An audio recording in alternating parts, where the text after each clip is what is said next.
नमस्कार, मी अमोल जोशी. 0 आवरमध्ये तुम्हा सगळ्यांचं स्वागत. ठिकाण दादर रेल्वे स्टेशन पासून हाकेच्या अंतरावर असणारा कबूतरखाना. वेळ सकाळी 10 वाजताची. कबूतरखाना परिसरामध्ये होणारं आंदोलन रद्द करण्यात येत आहे असा निरोप दादर परिसरामध्ये पोहोचला.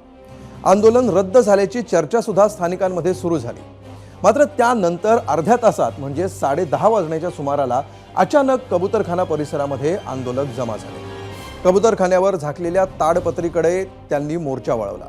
हातात सुऱ्या घेऊन आलेल्या या आंदोलकांनी कबूतरखान्याच्या ताडपत्रीला लावलेल्या सुतळ्या कापायला सुरुवात केली. काहींनी इथं उभे केलेले बांबू देखील तोडले. सुमारे तासभर हे आंदोलन सुरू होतं. त्यानंतर हे आंदोलन स्थानिकांनी नाही तर बाहेरच्या लोकांनी केलं असं मुंबईचे पालकमंत्री मंगलप्रभात लोढा यांनी म्हटलं. तर आंदोलक पाकिस्तानमधून आले होते का असा सवाल करत विरोधकांनी हा दावा फेटाळून लावला. या प्रश्नावर कायदा आणि आस्था यांचा समन्वय साधत कायदेशीर मार्गाने तोडगा काढण्याचं आश्वासन मुख्यमंत्र्यांनी दिलं.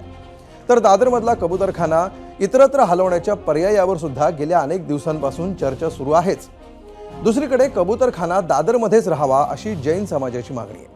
याच अनुषंगाने एकीकडे कायदा, दुसरीकडे आरोग्य आणि तिसरीकडे धार्मिक आस्था असा तिहेरी प्रश्न निर्माण झालेला आहे. आणि त्याच अनुषंगाने आहे आजचा आपला पहिला प्रश्न.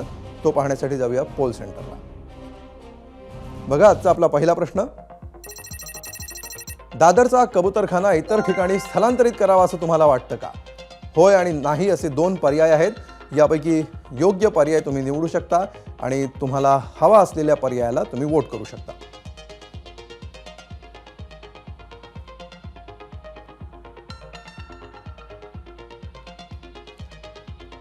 तर कबूतरखान्याचा हा वाद गेल्या काही दिवसांपासून सातत्यानं वेगवेगळे टप्पे गाठतो आहे.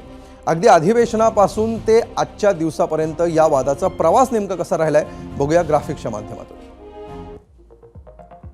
बघा, 3 जुलैला कबुतरांवरून निर्माण होणाऱ्या आरोग्याच्या मुद्द्यावर शिवसेनेच्या मनीषा कायंदे आणि भाजपच्या चित्रा वाघ यांनी लक्षवेधी मांडली.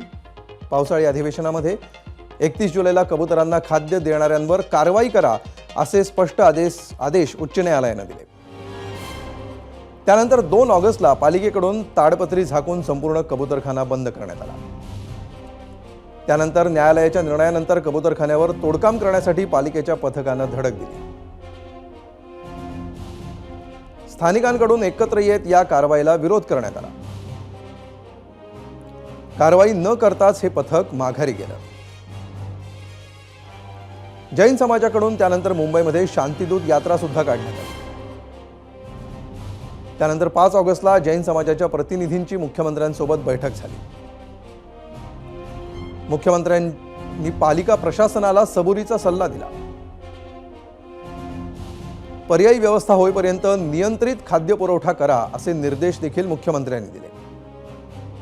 आणि त्यानंतर आज 6 ऑगस्टला कबूतरखान्यावर आंदोलन झालं. आंदोलकांनी कबूतरखान्यावरची ताडपत्री हटवली, बांबू देखील काढले. आंदोलक बाहेरून आले असा दावा मंत्री आणि मुंबईचे सहपालकमंत्री मंगलप्रभात लोढा यांनी केला. न्यायालयाच्या आदेशानुसारच ताडपत्रीनं कबूतरखाना पुन्हा एकदा झाकला जाईल असा निर्णय पालिकेकडून घेण्यात आलाय. आतापर्यंतचा हा वादाचा प्रवास आहे कबूतरखान्याचा. तर मुख्यमंत्री देवेंद्र फडणवीस आणि उपमुख्यमंत्री अजित पवार यांनी या मुद्द्यावर समन्वयाची भूमिका घेतली आहे. दोघंही काय म्हणतायत पाहूया. एकीकडे आस्था आहे, लोकभावना आहे आणि दुसरीकडे लोक आरोग्य देखील आहे. या दोघांची सांगड आपल्याला घालावी लागेल. त्यामुळे लोकभावना आणि धार्मिक भावना ही जपण्याच्या दृष्टीने आपल्याला काय करता येईल आणि त्यातनं कुठे आरोग्याला धोका होणार नाही अशा प्रकारचा मार्ग काढण्याचा प्रयत्न आम्ही करतो आहोत. काही मार्ग काल आम्हाला सुचलेले देखील आहेत. आम्ही कोर्टासमोर मांडू जेणेकरून इतक्या वर्षाची ही जी परंपरा आहे ती परंपराही खंडित होणार नाही आणि त्याचसोबत मला असं वाटतं की आरोग्याचाही प्रश्न निर्माण होणार नाही. पण आता ही जे काही परिस्थिती आहे ती परिस्थिती कायदा सुव्यवस्था व्यवस्थित ठेवण्याचं काम हे पोलीस खातं करतच असतं, त्यांचं ते कामच आहे. पण पुन्हा त्यांच्याशी खरं लोढा साहेबांनी पण सांगितलं की बाबा सरकारची पण भूमिका अतिशय सकारात्मक आहे आणि आपण सगळे मिळून एकमेकाला त्याच्यात सहकार्य केलं पाहिजे. तर याच मुद्द्यावर मंत्री मंगलप्रभात लोढा आणि महायुतीमध्ये असून सुद्धा याबाबतीत विरोधी भूमिका घेणाऱ्या मनीषा कायंदे यांनी काय प्रतिक्रिया दिलेल्या आहेत पाहूया. नंतर मी अधिकाऱ्याशी पण बोललो आणि मध्ये जाऊन ते ट्रस्टियाशी पण बोललो. ट्रस्टियांच्या म्हणणं आहे ते बाहेरचे लोक आले होते त्याने केला. ट्रस्टियाचा यामध्ये काय रोल नाही आहे. काही लोकांनी इथे येऊन घुसून ते जे काही केलं आहे त्यामध्ये जैन समाज किंवा साधू संत समाजमध्ये कोणी त्यांच्याकडे बरोबर नाही आहे. आता जे काही झालं त्याबद्दल आम्ही दिलगिरी व्यक्त करता. त्या तिकडे एक जैन मंदिर आहे, त्यांनी त्यांच्या मंदिराला का जाळ्या लावल्या आहे? त्यांनी तिकडे पक्ष्यांची, ज्याला आपण पिजन नेट म्हणतो, त्या का लावल्या आहेत? नाही, यांना कोणी आणलं? हा सगळा प्रीप्लॅन्ड केलेला आहे. जैन समाजाचे ट्रस्टचे लोक नव्हते. आता काय त्यांचं आय कार्ड चेक करायचं का? सगळी जैन लोक होती, इतर धार्मिक लोक होती. आणि आता ज्यांची प्रतिक्रिया आपण ऐकली, मंगलप्रभात लोढा सध्या आपल्याबरोबर या कार्यक्रमामध्ये जॉईन झालेले आहेत. लोढाजी, आपलं स्वागत आहे झिरो आवरमध्ये. ज्या प्रकारे मंगलप्रभात लोढाजी तुम्ही या सगळ्यामध्ये भूमिका घेतलेली आहे, तुम्ही एक प्रकारे आजची तुमची जी 3 महत्त्वाची विधानं आहेत, पहिली महत्त्वाचं विधान आहे तुम्ही असं केलं होतं की आजचं जे आंदोलन झालं ते बाहेरच्या लोकांनी येऊन केलं, त्याच्यावर इथे स्थानिकांचा त्यांच्याशी संबंध नाही असं तुम्ही म्हटलेलं आहात. दुसरा तुम्ही असं म्हटलेलं आहात की मुख्यमंत्र्यांनी जर समन्वयाची भूमिका घेतलेली आहे तर अशा प्रकारचा आक्रमकपणा योग्य नाही असं तुम्ही म्हणताय. आणि तिसरी गोष्ट आहे, एक पालकमंत्री म्हणून तुमची जी भूमिका आहे, कोर्टाचा न्यायालयाचा जो आदेश आहे त्याच्या अंमलबजावणीचा मुद्दा आहे. तर तुम्ही कुठल्या अँगलनी हा प्रश्न सध्या बघताय? आजचं आंदोलन जस्टिफाईड होतं, जे कबूतरखान्यावर झालं ते योग्य होतं असं तुम्हाला वाटतं का? आजच्या जे आंदोलन कबूतरखान्यावर पण झालं ते पूर्णतया अयोग्य होता. विशेष काल जे माननीय मुख्यमंत्री देवेंद्र फडणवीस साहेबांनी जी काल मीटिंग घेतली यामध्ये सविस्तर त्याने सर्वांचे ऐकून घेतला. त्यांच्या जे काही डायरेक्शन्स होता ते डायरेक्शन मध्ये असा होता की ते हेल्थचा विचार करून लोकांच्या हेल्थच्या ते पण त्यासाठी जे काही क्लिनिनेस असेल, रेस्ट्रिक्टेड फीडिंग असेल किंवा अजून काही प्रिकॉशन घ्यायचे असेल ते सर्व प्रिकॉशन घेऊन हा ते कबूतर पिजन्स पण त्यांचे फीडिंगचे पण काही दिल्या पाहिजे, नाही तर ते मरतील. ते हा पण ते बॅलन्स केला पाहिजे, हा त्यांचा डायरेक्शन होता. त्यासाठी त्याने महानगरपालिकाने निर्देश दिला होता की त्यासाठी तुम्ही योजना तयार करावा, नाही माननीय उच्च न्यायालयामध्ये सबमिट करावा. हा सर्वांनी स्वीकार केला. सर्वांनी माननीय मुख्यमंत्री महोदयांचे अभिवादन केलं. हा विषय चांगली रीतीने सुटतील असा सर्वांच्या मनामध्ये होता. काल रात्री पूर्वीपासून एक मीटिंग फिक्स होती आज सकाळची. ते सांगते देरासराचे ते कबूतरखाना जे चालवतात त्याचे आहेत त्यांचे दादरमध्ये. त्याने रात्री या मीटिंग झाल्यानंतर त्यांना माननीय मुख्यमंत्रीचे धन्यवाद देऊन हा मीटिंग कॅन्सल झाली आहे असं सर्वांनी सूचना दिली. तरी पण सकाळी तिथे हा आंदोलन झाला. हा आंदोलन अयोग्य होता. एक वेळा मॉब मेंटॅलिटी झाली तर कोणी त्याने थांबू शकत नाही. तरी पण पोलीस प्रशासन अतिशय चांगल्या रीतीने ते थांबून घेतला. त्याने law and order situation maintain केली, कोणा बल नाही केला. हा स्तुती आहे. आता स्थिती नियंत्रण मध्ये सर्वांना समज आली आहे. सर्वांना समजलं आहे की आता माननीय उच्च न्यायालय समोर आपली जे काही म्हणणं आहे ते मांडावं लागेल आणि नंतर फायनली सुटेल. खरं आत्ता ज्या स्टेजला हे सगळं प्रकरण आहे त्याचा अजून अंतिम निकाल यायचा आहे. मात्र आत्ता जी भूमिका न्यायालयाने सांगितलेली आहे, कबूतरखाना झाकून ठेवावा आणि सध्या तिथे खाद्य घालू नये आणि त्या ठिकाणी खाद्य घातलं तर थेट गुन्हा दाखल करण्यात यावा, ही भूमिका मान्य आहे का जैन समाजाला? आणि त्याच्याविषयी तुमची नेमकी भूमिका काय आहे? याचं पालन व्हायला हवं असं तुम्हाला वाटतं का? माझ्या असं आहे की माझी व्यक्तिगत भूमिका काही यामध्ये शकत नाही. मी सरकारचा एक भाग आहे. मला त्यांच्या भानपण आहे. मी सरकारचा एक मंत्री आहे. कॉन्स्टिट्युशनल रेस्पॉन्सिबिलिटी आहे माझी. पण जे लोकांचे भावना असेल ते सरकारकडे घेऊन ते योग्य निर्णय करण्याच्या पण माझी रेस्पॉन्सिबिलिटी आहे. त्याप्रमाणे मी प्रयत्न केला होता. मी कमिशनरकडे गेलो. मी माननीय मुख्यमंत्री बैठकमध्ये पण होतो. माझं असं म्हणणं आहे की माननीय मुख्यमंत्री निर्देश दिला आहे की लोकांची हेल्थची काळजी घेऊन हा कबूतर पण त्याने पण काय प्रबंध करू शकता का, असा तुम्ही मार्ग काढा. तर ते मार्क काढण्यासाठी उद्या कोर्टमध्ये डेट आहे. आता बघू महानगरपालिका काय कोर्टमध्ये सबमिट करतात. दुसरा ह्याच्याविषयी एक जो आक्षेप घेतला जातो की हा मुळात आरोग्याचा प्रश्न आहे आणि असं असताना त्याला धर्माचा अँगल देऊन किंवा आस्थेचा अँगल देऊन या प्रश्नाकडे बघणं चुकीचं आहे. तुम्हाला याविषयी असं वाटतं का की याच्याकडे फक्त टेक्निकली बघायला हवं? तुमच्या म्हणणं अतिशय योग्य आहे. धर्माचे फेसतून धर्माच्या चष्मातून यानं बघायच्या अतिशय अयोग्य आहे. हो. हा धर्माचा विषय नाही. हा एक कबूतर कुठेही कबूतरकडे खेतामध्ये आपण कबूतरने सोडले, अनाज सुकलेलं आहे, कबूतर काय घेणार नाही. जोपर्यंत ते अनाज आपण तिथून काढून त्यांच्यासाठी कुठे ठेवला तर ते घेतील. रात्री ते काही जेवण घेत नाही, ते नॉनव्हेज पण घेत नाही. कबूतर एक विचित्र पक्षी आहे. त्यासाठी त्याने कुठे जाऊन काही ते जेवतील असं सत्य नाहीये. हो. त्यासाठी आपल्याला काही व्यवस्था करावी लागेल. कबूतर फक्त मुंबईमध्ये आहे का, महाराष्ट्र देशामध्ये आहे का, पूर्ण दुनियामध्ये आहे. रफेलगेरमध्ये न्यूयॉर्कमध्ये कबूतर आहे, लंडनमध्ये कबूतर आहे. आपण बघितलं असेल की नेहरूजी पण नेहमी कबूतर, शांतीची कबूतर सोडायचे, असा कबूतरचा त्यावेळी पण होता. तो ते कबूतरने आपण काय अनाज दिले नाही तर कबूतर मरतील आणि त्या पण एक हेल्थ एजार होतील. त्याशिवाय लोकांचे रेस्पिरेटरी प्रॉब्लेम होऊ शकता का, तर होऊ शकता. ते मार्क कसा काढायचा हा माननीय मुख्यमंत्री निर्देश दिला होता की बॅलन्स करून मार्क काढा. अतिशय योग्य निर्देश. आणि यामध्ये कुठेही सरकारचे काय रोल नाही होता. हा सर्व निर्णय हायकोर्टाने दिला होता. बरं. सरकारने फक्त प्रयत्न केला की ते यामध्ये काही मार्क काढावा लागेल. ते सरकारचा प्रयत्न उद्या यशस्वी होईल अशी माझी विश्वास आहे. लोढाजी, आणखी एक मुद्दा जो तुम्ही मांडलेला होता की आंदोलक आजचे बाहेरून आलेले होते, स्थानिक नव्हते असं तुम्ही म्हणताय, त्याच्यावर विरोधकांनी टीका केलेली आहे आणि हा मुद्दा विरोधकांना मान्य नाहीये. बाहेरून कसे येतील, कोण येतील असं त्यांचं म्हणणं आहे. याकडे आपण कसं पाहता किंवा तुमच्याकडे काय पुरावे आहेत की ज्याच्या आधारावर तुम्ही हा दावा करताय की आंदोलक बाहेरून आले होते? मी सकाळी मंदिरमध्ये गेलो होतो, तिथे ट्रस्ट मंडळने भेटलो. बरं. ट्रस्ट मंडळने स्वतः ऑन रेकॉर्ड टीव्हीच्या समोर सांगितलं आहे की हा आमचं आंदोलन ना होता. जे लोकांनी आंदोलन केलं आम्ही त्यांना ओळखत पण नाही. ते तिथे आले होते, त्याने लॉ अँड ऑर्डर सिच्युएशन बिघडली, कानून हातामध्ये घेतला, कानूनच्या हायकोर्टच्या ऑर्डरच्या विरोधामध्ये प्रयत्न केला.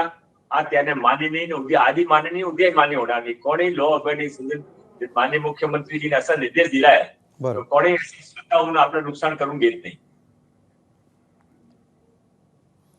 निश्चितपणे. पण लोढाजी, इतर कुठल्याही प्रकारे असं ज्यावेळी आंदोलन होतं आणि न्यायालयाचा जो आदेश आहे त्याच्यामध्ये पायमल्ली होणं असेल किंवा कायदा हातात घेणं असेल, अशा आंदोलनांवर ज्या प्रकारची अशा आंदोलकांवर कारवाई होते तशीच कारवाई या आंदोलनातल्या आंदोलकांवर सुद्धा व्हायला हवी असं आपल्याला वाटतं का? असं आहे की आपण बघितलं असेल की पोलिसांनी, ऍडमिनिस्ट्रेशनने फार संयमी वर्तव करून ते कोणते त्याने बल प्रयोग नाही केला तरी पण 15-20 मिनिटात आत त्याने सर्व स्थिती नियंत्रणामध्ये आणली. आता यावर योग्य निर्णय करतील, हा माझा विषय नाही. निश्चितपणे. पण ह्या आंदोलकांचं काय होणार पुढे? याच्यावर पुढे तपास व्हायला हवा असं आपल्याला वाटतं की हा विषय आता संपवायला पाहिजे? पोलीस यावर निर्णय करतील. पोलिसने काय करायचे असेल तर पोलीस निर्णय करतील. ठीक आहे. खूप खूप धन्यवाद लोढाजी, आपण एबीपी माझाला वेळ दिलात आणि आपली सविस्तर भूमिका मांडलीत त्याबद्दल. तर यानंतर आजच्या पॅनलकडे आपण जाणार आहोत, मात्र त्यापूर्वी याच्यावर ज्या प्रतिक्रिया आलेल्या आहेत त्या आपण आधी बघूया आणि त्यासाठी जाऊया मीडिया सेंटरला. प्रेक्षकांनी याच्यावर काय प्रतिक्रिया दिलेल्या आहेत. कबूतरखाना बंद केला म्हणून रस्त्यावर उतरणाऱ्या जैन समुदायाला जैन देसारसमध्ये कबूतर जाऊ नये म्हणून जाळी लावलेली चालते, नेमकी यांची भूमिका तरी काय, असं शेख जब्बार यांनी एक्सवरून विचारलंय. पुढची प्रतिक्रिया आहे अमित जाधव यांची. ते म्हणतात, मुंबई महापालिकेनं शिक्रा पक्षी पाळावेत, ते कबुतरांवर नियंत्रण ठेवतात, त्यांची तशी अन्नसाखळी आहे.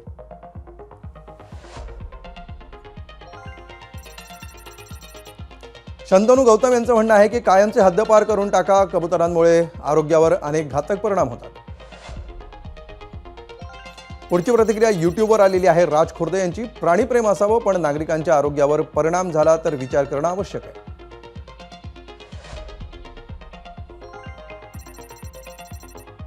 यशवंत नकाशे म्हणतात, पहिलं म्हणजे आम्हाला कबूतरखानाच नको.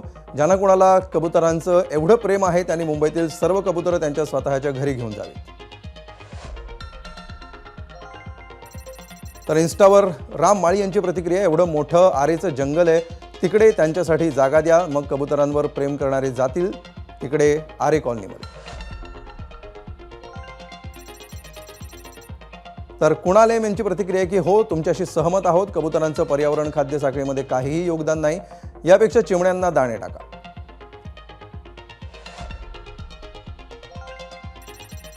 फेसबुकवरून रविराज राऊळ म्हणतायत, जैन समाजानं आपापल्या घरामध्ये 10-10 कबुतरं पाळावी.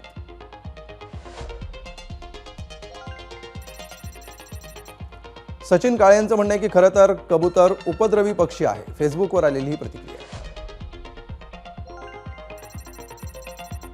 हेमराज नारायण म्हणतायत, माझं म्हणणं आहे जैन समाजाचा हा आस्थेचा विषय आहे. जैन समाज जसे त्यांच्या सोसायटीमध्ये जैन मंदिर उभी करतो तसंच त्यांनी कबुतरांसाठी सुद्धा जागा द्यावी, जेणेकरून त्यांच्या आस्थेचा अनादर होणार नाही.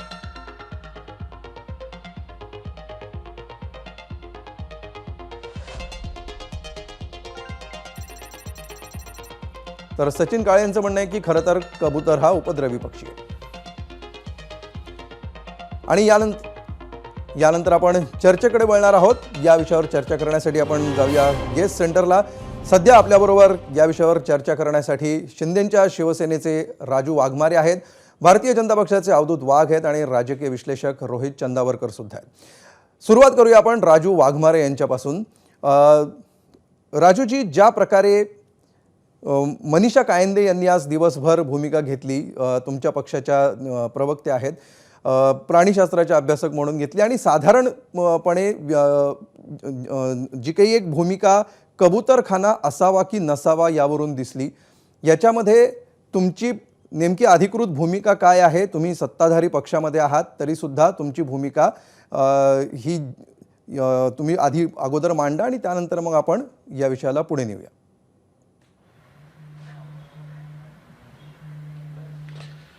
नाही, प्रसन्नाजी, आमच्या आमदार आदरणीय मनीषा कायंदेजींनी जी भूमिका मांडलेली आहे की कबुतरांपासून आपल्याला होणारा त्रास, वेगवेगळे आजार, ई कोलाय बॅक्टेरिया पासून तर तुमच्या लंग्स चोकअप होण्यापासून तुमच्या जे ड्रॉपलेट्स त्याच्यामुळे होतात, त्याच्यामुळे कदाचित मेनिंजायटिस सारखे आजारही होतात.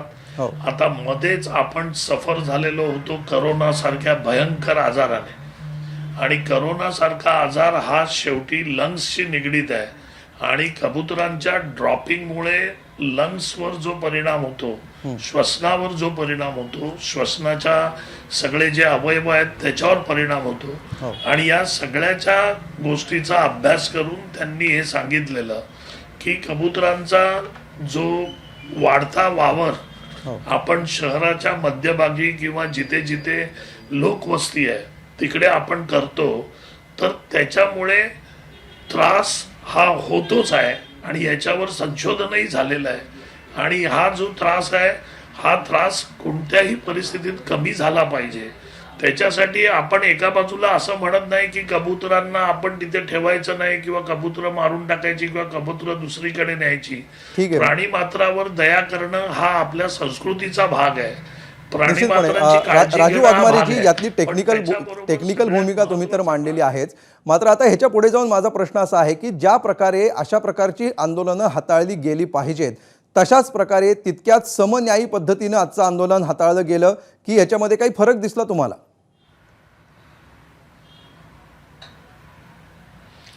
नाही, मला असं वाटतं की काही आंदोलकांनी उग्र भूमिका घेतली, त्यांनी ते छप्पर काढण्याचा प्रयत्न केला. पण माननीय आमच्या महायुतीचे मंत्री आदरणीय लोढासाहेब म्हणाले की हे आंदोलक जे होते ते आमच्यातले नव्हते, ते बाहेरचे लोक होते. म्हणजे कोणीतरी त्या आंदोलनामध्ये घुसून सरकारची प्रतिमा डागाळण्याचा प्रयत्न केलेला आहे आणि या संपूर्ण आंदोलनाला वेगळं आंदोलन देण्याचा प्रयत्न केलेला आहे. कारण जैन समाज हा शांतताप्रिय आहे, जो कबुतरांना किंवा इतर प्राणी मात्राला पण त्या पद्धतीने दयेची भाषा करतो, तो हिंसेची भाषा करूच शकत नाही. त्याच्यामुळे अशा पद्धतीच्या आंदोलनाला जे स्वरूप काही समाजकंटकांनी दिलंय किंवा काही लोकांनी दिलंय, ते सर्वस्वी चुकीचं आहे. ठीक आहे हाताळण्याच्या ठीक आहे पद्धतीमध्ये अवधूत काही वाघजी, ज्या प्रकारे हे आंदोलन हाताळण्यात आलं याचा टेक्निकल एक भाग झाला आणि कबूतर त्यांचं मुळे त्यांची विष्ठा त्याच्यामुळे निर्माण होणारे आरोग्याचे प्रश्न हा एक भाग झाला, त्याच्यावर बरीचशी माहिती आतापर्यंत समोर आलेली आहे. मात्र आजची जी स्पेसिफिक घटना आहे आणि त्याच्यातून जो संदेश जातो आहे, जी चर्चा राजकीय वर्तुळात होते आहे, मराठी माणसांच्या प्रश्नांवर सरकार ज्या प्रायोरिटीनी पावलं उचलतं, इतर मुद्द्यांवर ज्यावेळी आंदोलनं होतात त्या आंदोलकांना ज्या प्रकारची ट्रीटमेंट मिळते ती ट्रीटमेंट आणि आजचं जे आंदोलन ज्या प्रकारे प्रशासनाकडून हाताळण्यात आलं ह्याच्यामध्ये फरक आहे असं अनेकांचं म्हणणं आहे. तुम्ही कसं बघता याकडे अवधूत वाघ? असं वाटत नाही. नशिबाने या महाराष्ट्राला अतिशय चांगला आणि संवेदनशील मुख्यमंत्री मिळालेले आहेत, बरं. आदरणीय देवेंद्रजी फडणवीस. तुम्हाला एक उदाहरण देतो. काल वरळी डोममध्ये महाराष्ट्राच्या चित्रपट महोत्सवासाठी पारितोषिक वितरण समारंभ होता आणि त्यामध्ये काही कार्यकर्त्यांनी एक छत्रपती शिवाजी महाराज यांच्यावर एक चित्रपट येतो आहे त्याच्यावर एक काही प्रदर्शनं केली. आज काय झालं माहितीये का, महाराष्ट्रातल्या एका सेक्रेटरीने केंद्रातल्या सेक्रेटरीला एक पत्र लिहिलं आणि ताबडतोब तो विषय चर्चेला घेऊन हा जो केंद्रीय सेन्सॉर बोर्डाने जो प्रमाणपत्र दिलेलं आहे त्याची फेर तपासणी करण्याची विनंती केली. म्हणजे काल झाला तो विषय खलिद का शिवाजी आणि आज ताबडतोब मुख्यमंत्र्यांनी चक्र फिरवली आणि केंद्राला पत्र लिहिलं. तर तुम्ही असं कसं म्हणू शकता की या फक्त कबुतराच्या प्रश्नाबद्दल ताबडतोब निर्णय मुख्यमंत्र्यांनी घेतला? माननीय मुख्यमंत्र्यांनी आतापर्यंत आलेल्या प्रत्येक गोष्टीला आणि ताबडतोब निर्णय घेतलेले आहेत आणि म्हणूनच 14 ते 19 मुख्यमंत्री राहिल्यानंतर आता 24ला पुन्हा त्यांना मुख्यमंत्री बनवलं. अवधूत वाघजी, अगदी जवळच्या भूतकाळातली काही उदाहरणं देतो. ज्यावेळी मराठीसाठी जो मोर्चा निघालेला होता मीरा भाईंदरमध्ये, त्या मोर्चाच्या आधी ज्या प्रकारे तिथल्या कार्यकर्त्यांना उचलण्यात आलेलं होतं, त्यांना ताब्यात घेण्यात आलेलं होतं, त्याच्या आधीच्या जो जैन समाजाचा मोर्चा निघाला त्याला वेगळी ट्रीटमेंट मिळाली आणि मराठी माणसांच्या मोर्चाला वेगळी ट्रीटमेंट मिळाली असा आरोप करण्यात येत होता. त्यानंतर आजची जी परिस्थिती आहे ह्याच्यामध्ये कारवाईची भाषा कुठेही दिसत नाही आहे. ज्यांनी कायदा हात मोडलेला आहे त्यांच्यावर काय कारवाई करणार ह्याच्याविषयी कुठलंही भाष्य होताना दिसत नाही आहे. हे काय आहे?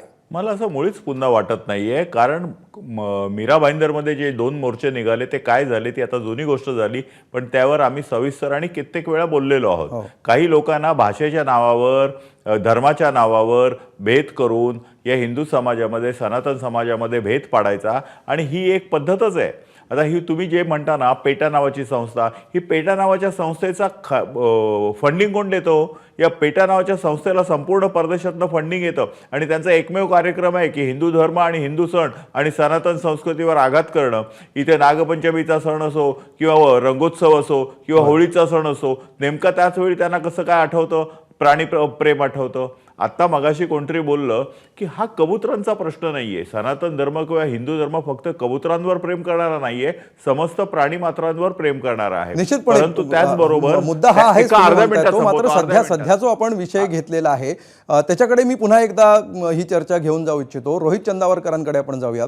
रोहितजी, याच्यामध्ये आरोग्याचा मुद्दा आहे, तांत्रिक मुद्दा आहे, कायद्याचा मुद्दा आहेच, मात्र हे सगळ्या मुद्द्यांना कधी राजकारणाचं स्वरूप येतं आणि कधी त्याच्यामध्ये एक प्रकारच्या वर्चस्ववादाचा वास यायला लागतो, कधी एकदा त्याच्यामध्ये आगामी सगळी गणितं दिसायला लागतात वर्चस्ववादाची. हे आपण यापूर्वी सुद्धा अनेकदा पाहिलं असेल. त्या अनुषंगाने आजचा जो प्रकार झालेला आहे त्याच्याकडे बघताना तुम्हाला नेमकं काय दिसतं याच्यात? अमोल, तुम्ही आणि या पॅनलवर आता उपस्थित असलेले दोन्ही सन्माननीय सदस्य किंवा वक्ते जे आहेत ते सगळे अग्री करतील की हा विषय हा जो आज आलेला मोठा इश्यू झालेला आहे तो 2 विषयांभोवती आहे. पहिलं म्हणजे अर्बन टाउन प्लॅनिंग आणि दुसरं म्हणजे पब्लिक हेल्थ. मला असं वाटतं की अर्बन टाउन प्लॅनिंग आणि पब्लिक हेल्थ या 2 विषयांमध्ये राजकारण जर आणलं नाही तर जनतेसाठी बरं होईल, सरकारसाठी बरं होईल, विरोधी पक्षांसाठी बरं होईल, आपल्या सगळ्यांसाठी बरं होईल. त्यामुळे त्याच्यात राजकारणापासून स्वतंत्र असा हा विषय ठेवून आपण बोलू. हे एकदा लक्षात आल्यावर पुढचा पॉइंट असा येतो की ही जी समस्या आहे की मी तुम्हाला साधं सांगतो की मी इकॉनॉमिक टाइम्स मध्ये असताना राजकारणाव्यतिरिक्त पॉलिटिकल एडिटर म्हणून Mumbai infrastructure, Mumbai town planning वगैरे याच्यावरही खूप लिहित असे, त्याचा अभ्यास करत असे आणि त्यातल्या तज्ज्ञांना भेटत असे. त्यांच्या सगळ्यांचं म्हणणं असं होतं की मुंबईतल्या बहुसंख्य समस्या, आणि मला वाटतं की ही समस्या सुद्धा आता त्यात येते, ही नको तितके डेन्सिफिकेशन मुंबईचं जे झालेलं आहे त्याच्यामुळे आलेली आहे. त्यामुळे हा विषय डेन्सिफिकेशन सोडवणं या दृष्टीने महाराष्ट्र सरकार किंवा नगर विकास खाते किंवा अन्य महापालिका वगैरे ज्या काही सरकारी यंत्रणा आहेत त्यांनी सगळ्यांनी बघितला पाहिजे. ते बघत असतील याची मला खात्री आहे. बरं. पुढचा पॉइंट असा की बघा, काही भागातले कबूतरखाने बंद झाले गेल्या काही वर्षात आणि पक्षी हे मायग्रेटरी असतात. छोट्या स्केलवर किंवा मोठ्या स्केलवर ते माणसांसारखं एकाच ठिकाणी 10-10, 15-15 वर्ष राहत नाहीत. त्यांना जिथे अन्न मिळेल त्या दिशेने ते जातात. तर ज्या ठिकाणचे कबूतरखाने बंद झाले तिकडचे सगळे कबुतरं ही दादरच्या कबूतरखान्यावर गेल्या 5-7 वर्षात एकवटली आहेत. त्याच्यामुळे डेन्सिफिकेशन प्रचंड होऊन त्याच्यातून ही समस्या झाली आहे, असं हे जैन तिथले जे काही लोक आहेत, जे अभ्यासक आहेत, प्राणीप्रेमी आहेत, कबूतरप्रेमी आहेत, ते सुद्धा म्हणतायत बरं. आणि इतर अभ्यासक सुद्धा म्हणतायत. मला असं वाटतं की त्याच्यातून होणारा रोग, त्याच्यातून होणारा संसर्ग, इन्फेक्शन वगैरे टाळायचं असेल तर ह्याचा मार्ग असा आहे की हे डेन्सिफिकेशन विरळ केलं पाहिजे.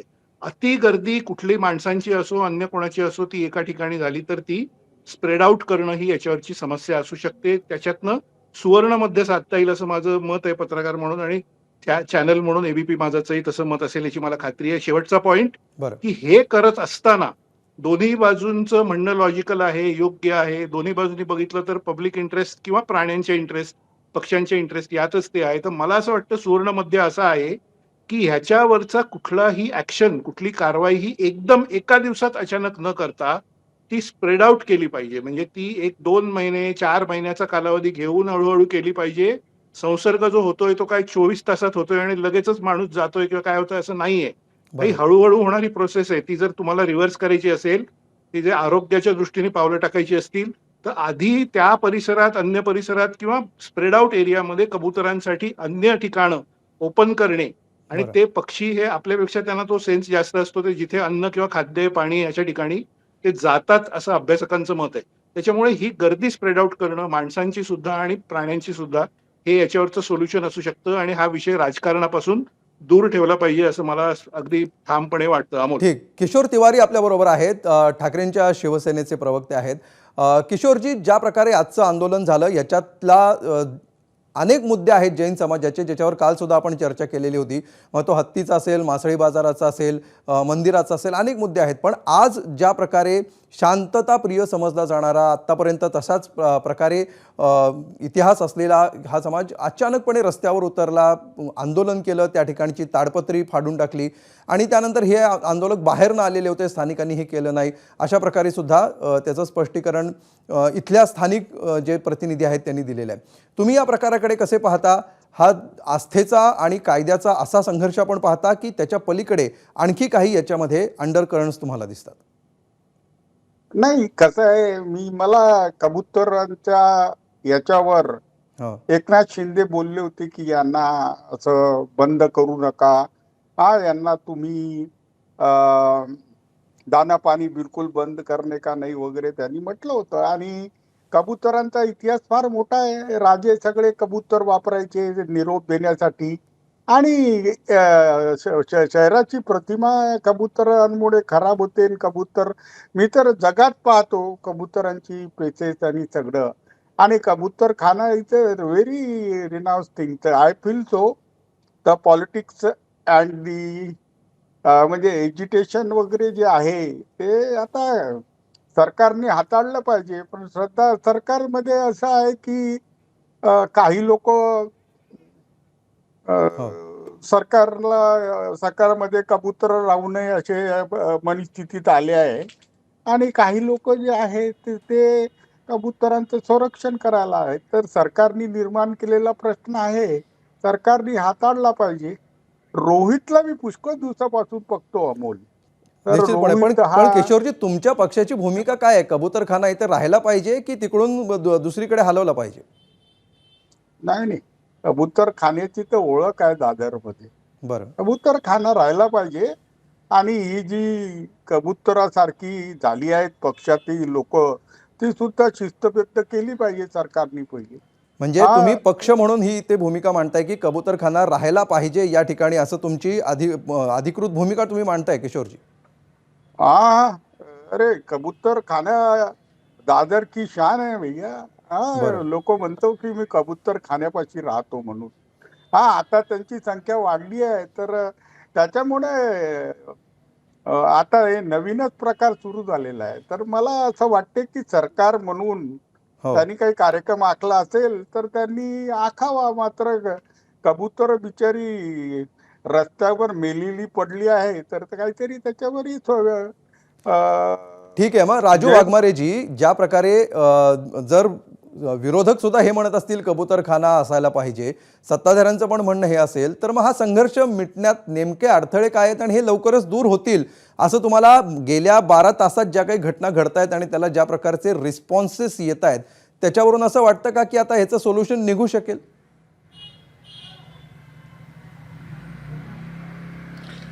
मला असं वाटलं की याचे सोल्युशन कोर्टाने दिलेलं आहे.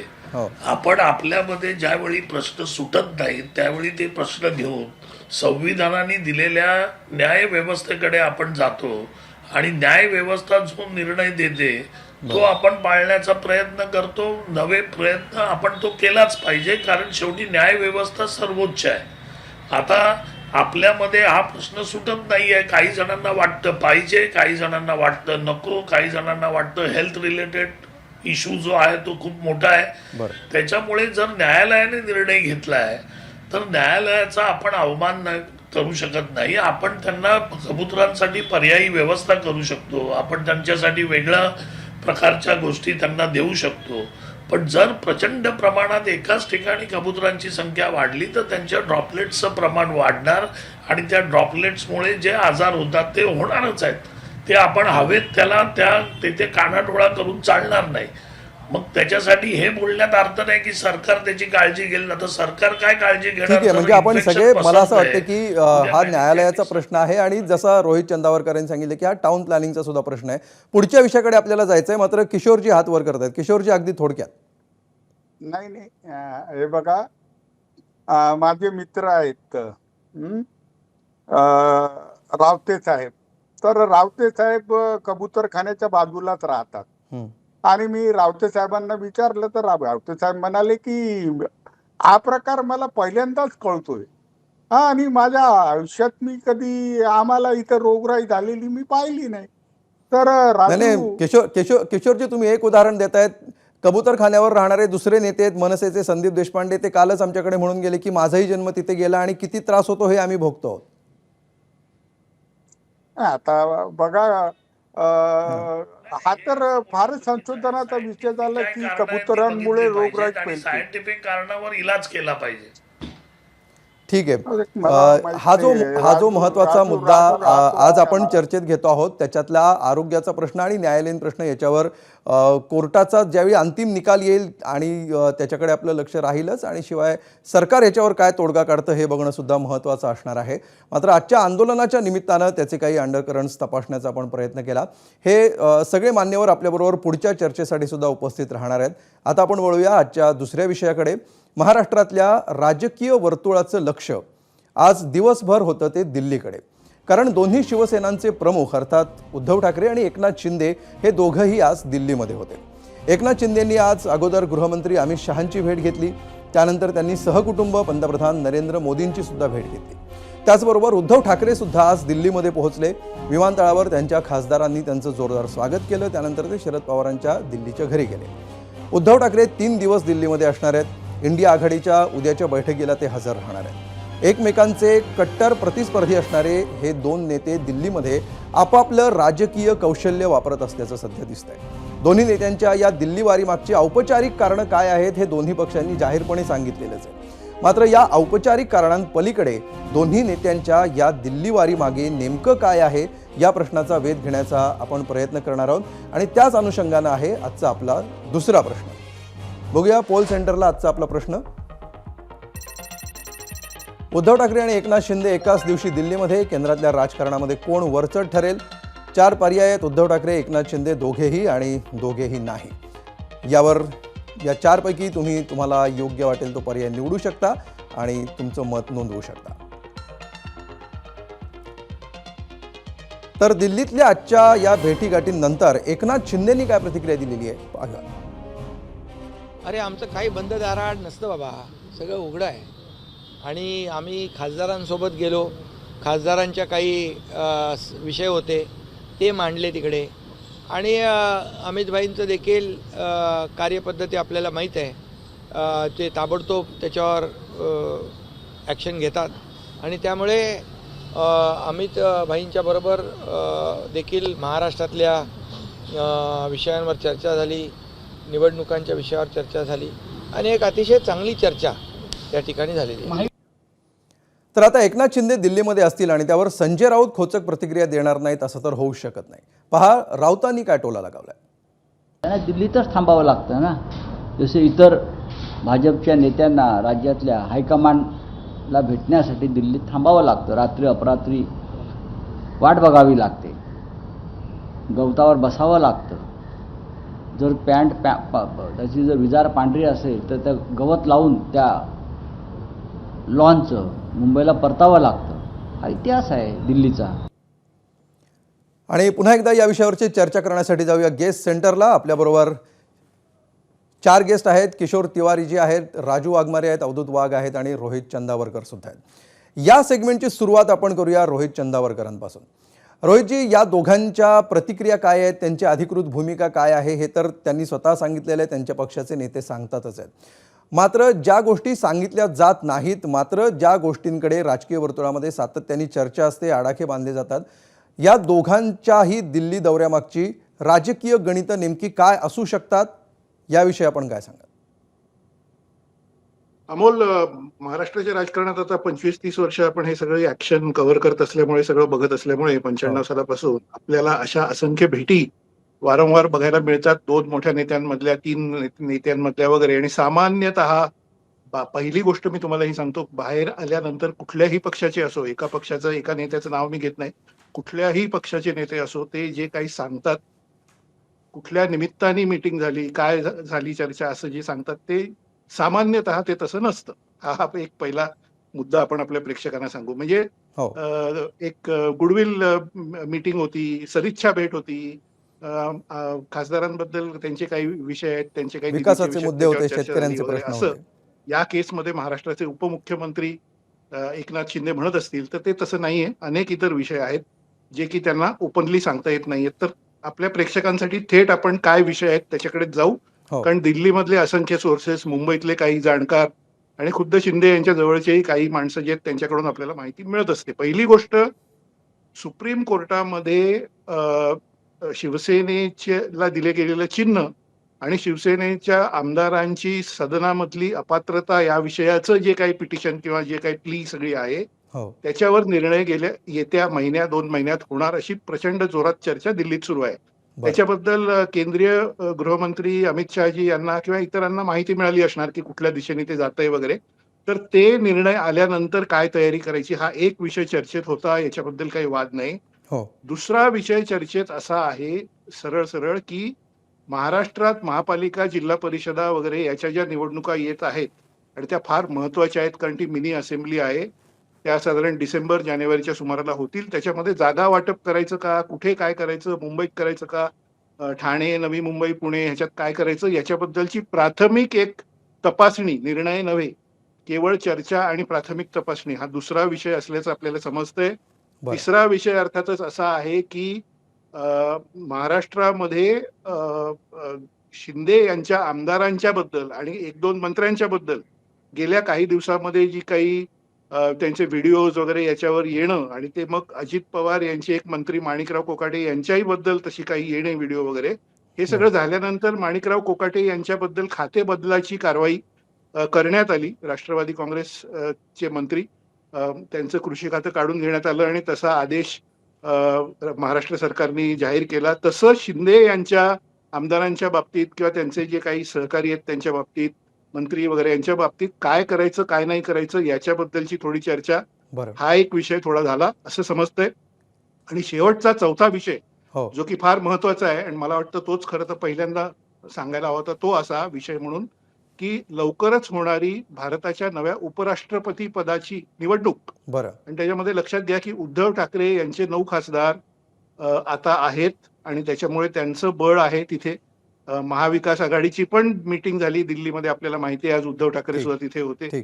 आणि त्याच्याबरोबरच शरद पवार यांचे खासदार आणि इतर सगळं बळ जे काही महाविकास आघाडीचं दिल्लीत आहे त्याचा मुकाबला करताना शिंदे यांचे आता आलेले खासदार किंवा भाजपचे खासदार आणि हे सगळं हे उपराष्ट्रपती पदाच्या निवडणुकीत कशी अलाइनमेंट करायची, काय करायचं त्याच्याबद्दल याबद्दलची एक चर्चा की स्ट्रॅटेजी काय असावी, कशी असावी वगैरे याच्यामध्ये खुद्द पंतप्रधान नरेंद्र मोदी आणि अमित शहा यांनी सुद्धा एक मीटिंग संसदीय दलाची घेतली 2 दिवसापूर्वी, हे आपल्याला माहिती आहे. त्याच्यातही तो विषय चर्चेत आला होता. त्यामुळे निश्चितपणे असे हे 4 अगदी मुख्य पॉइंटर्स विषय म्हणून आपण हा रेफरन्स बघितला. हे जे सगळे मुद्दे तुम्ही सांगितलेत, राजू वाघमारेजी, ज्या प्रकारे जो महत्त्वाचा मुद्दा आहे, वन बाय वन तर आपण जाऊच त्याच्यामध्ये, मात्र तुम्हाला असं वाटतंय का की आत्ता दिल्लीला जाणं ही अत्यंत महत्त्वाची गरज होती आणि विशेषतः याला जो पहिला मुद्दा आत्ता रोहितजींनी सांगितला, ज्याच्यामध्ये पक्षाचा आणि चिन्हाचा विषय आहे आणि इतरचे विषय आहेत जे जाहीरपणे अर्थात सांगितले जाणार नाहीत, त्यासाठी ही भेट होती का? कशा प्रकारे ह्याच्यातून तुम्हाला बघायला पाहिजे? नाही, मला with all due respect to Rohit चंदावरकरजी, प्रत्येकाला कल्पना विलास करण्याचा अधिकार आहे. प्रत्येकाला वेगवेगळ्या कल्पना ज्या सुचतात त्या मांडण्याचा अधिकार आहे. पण त्या कल्पना ज्या आहेत त्या सत्य असतीलच अशातला भाग नाही.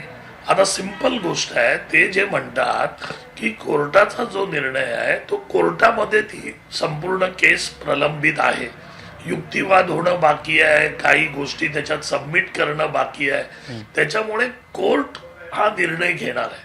आता कोर्ट जर हा निर्णय घेणार असेल तर त्याच्यासाठी आदरणीय उपमुख्यमंत्री एकनाथ शिंदे साहेब तिथे दिल्लीत जाऊन कोणाला भेटणार? त्याच्यामुळे त्याचा प्रश्नच येत नाही. तो ज्यावेळी ती केस येईल त्यावेळी जो करायचं आहे ते वकील करतात कोर्टात, आणि जे काही सबमिशन असेल ते आमच्याकडून झालेलं आहे. त्याच्यामुळे त्याच्याबद्दल साहेबांनी तिकडे, शिंदे साहेबांनी तिकडे जाण्याचा प्रश्न येत नाही. साहेबांनी स्पष्ट सांगितलं की मी आमच्या खासदारांचे प्रश्न आहेत, ह्या प्रश्नाबरोबर तिकडे गेलेलो, कारण ते प्रश्न त्या पक्षाचा सर्वोच्च नेता या नात्याने पंतप्रधान नरेंद्र मोदींजींकडे किंवा आदरणीय अमित शहाजींकडे मांडणं आवश्यक आहे. ठीक आहे, राजू वाघमारेजी, तुमची ही प्रतिक्रिया अपेक्षित आहे आणि साहजिक आहे. जाहीरपणे जे बोललं जात आहे त्याच्याकडे अंगुली निर्देश आपण करत आहात. वेळेची मर्यादा लक्षात घेता मी किशोर तिवारींकडे जातो. किशोरजी, जो मुद्दा मगाशी चर्चेत आला तो मुद्दा आहेच, आणि दुसरा जे सध्या नव्याने समीकरणं महाराष्ट्रामध्ये होत आहेत, विशेषतः 2 ठाकरेंच्या एकत्रीकरणाची जी चर्चा सुरू आहे, त्या अनुषंगाने उद्याच्या बैठकीमध्ये काही महत्त्वाची बोलणी होणं अपेक्षित आहे का? त्याच्यासाठी एक पार्श्वभूमी तयार होते आहे का इंडिया आघाडीमध्ये या प्रयोगाच्या ॲक्सेप्टेबिलिटीविषयी? एक मी सांगतो तुम्हाला, एक वेळ होती की मातोश्रीवर भाजपचे सगळे नेते यायचे, एकनाथ शिंदे त्यांच्या बाजूला उभे राहायचे. मात्र 19 मध्ये अचानक उद्धवजींनी फारकत घेतली भाजपशी. त्यावेळेस हिंदुत्व सोडलं, हे सोडलं, ते सोडलं. परंतु 14 ते 19 मध्ये उद्धवजींना जो त्रास झाला, राजू सांगत नाहीये, तो एकनाथ शिंदे यांना होत आहे. त्यांचा छळ सुरू आहे. त्यांच्यावर बंधनं टाकली आहे आणि त्यांना ग्रहणं घेऊन जावं लागते आठवड्यातून 2दा. आणि सांगतो तुम्हाला, खूप लाचारी आहे. आणि आज काय कसला छळ सुरू आहे? काय होतंय नेमकं? अरे त्यांच्या फायली क्लिअरच होत नाही आहे ना. आणि त्यांना म्हटलंय की हे घाण तुमच्या जवळ आहे ती काढा वगैरे, पुष्कळ काही आहे. आणि असंही होऊ शकते की भाजप किती खोटं बोलाल आणि अरे मला बोलू द्या. करायचा प्रयत्न केला. अरे अमोल जे गेलेत तिकडे, अमोल किती जणांचे अमोल पूजा यांना करायला थांबा. गेलेत? नाही, किती जणांच्या दारात ठीक आहे, थांबा. राजू वाघमारेजी बोलू द्या ना. राजू वाघमारे बोलू द्या, त्यांना उत्तर पूर्ण करू द्या. किशोरजी, अरे राजू वाघमारे प्रवक्ता आहे, पण मला ते एकनाथ शिंदे माझे मित्र आहेत. अरे थोडं यांनाच बोलू द्या. हे किशोरजी, आपल्याकडे वेळेची मर्यादा आहे, तुम्ही तुमचं उत्तर पूर्ण करा, मला पुढे जायचंय. मी एक बोलतो. उद्धवजी यांच्या काही खासदारांवर भाजपची नजर आहे. बरं, कालच भाजपच्या पंतप्रधान नरेंद्र मोदी यांना वाकून नमस्कार करायला आमच्या प्रियंका चतुर्वेदी गेल्या होत्या. समजून घ्या तुम्ही की उद्धवजी जर स्वतः जाऊन भेटले असते पंतप्रधान अमित शहा यांना नाही भेटले, ते इंडिया अलायन्सच्या लोकांना भेटले. बरं. आणि मी एक सांगतो तुम्हाला, त्यांनी आपला कणखरपणा दाखवला आहे आणि ते पुढं जाऊन महाराष्ट्रात काही कॉम्प्रोमाइज वगैरे कुठंच करणार नाही.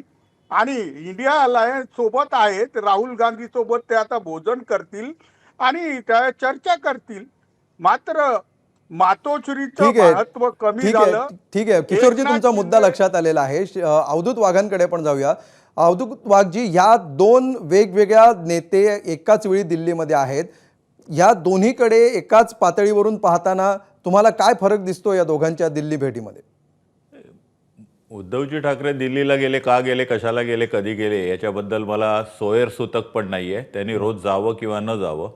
मुद्दा मी फक्त NDA आणि भारतीय जनता पक्ष, शिवसेना, राष्ट्रवादी काँग्रेस पार्टी एवढ्यापुरताच मर्यादित ठेवीन.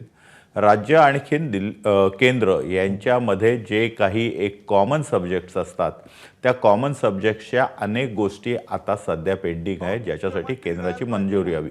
मी पटापट तुम्हाला काही नावं देतो. हा जो नागपूरचा जो आपला समृद्धी महामार्ग आहे, तो आता आपण निर्णय घेतलेला आहे. तो बडोद्याच्या एक्सप्रेसला जोडायचा. त्यासाठी आपण हजारो कोटी रुपयांचा जो मधला मार्ग टाकतो आहोत, त्याच्यासाठी एन्व्हायरमेंट आणि इतर क्लिअरन्सेस हवे आहेत. हा एक आहे.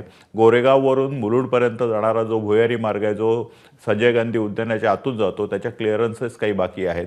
वढवण बंदरासंबंधी काही बाकी आहे.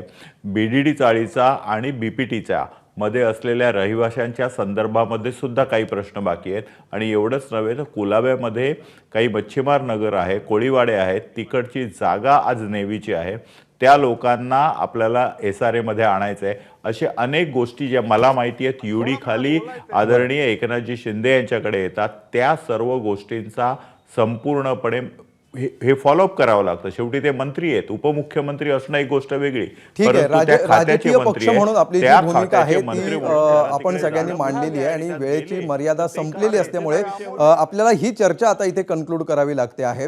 नेमकी कुठल्या कारणांची चर्चा असू शकते, प्रत्यक्षात नेते काय कारणं सांगतात हे समजून घेणं जसं महत्त्वाचं आहे, त्याच प्रकारे याच्या मागे प्रत्यक्षात काय माहिती मिळत असते, ग्राउंडवर काय घडत असतं, या गोष्टींचा देखील आपण सातत्याने आढावा घेत असतो आणि त्याचा कानोसा घेण्याचा प्रयत्न करत असतो. त्या अनुषंगाने या चर्चेत सहभागी झाल्याबद्दल किशोर तिवारी, राजू वाघमारे, अवधूत वाघ आणि रोहित चंदावरकर, तुम्हा तिघांचेही खूप खूप धन्यवाद. चौघांचेही खूप खूप धन्यवाद.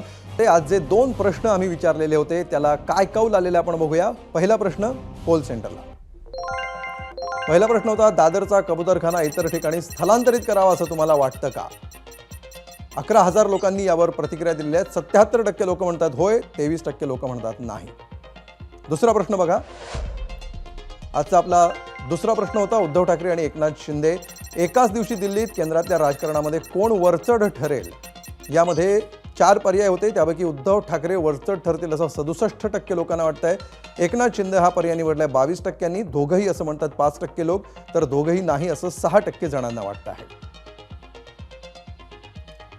तर दोन्ही विषयावर हा होता प्रेक्षकांनी दिलेला कौल. यानंतर 0 आवरमध्ये आम्ही इथेच थांबतो आहोत. ABP माझा, उघडा डोळे बघा नीट.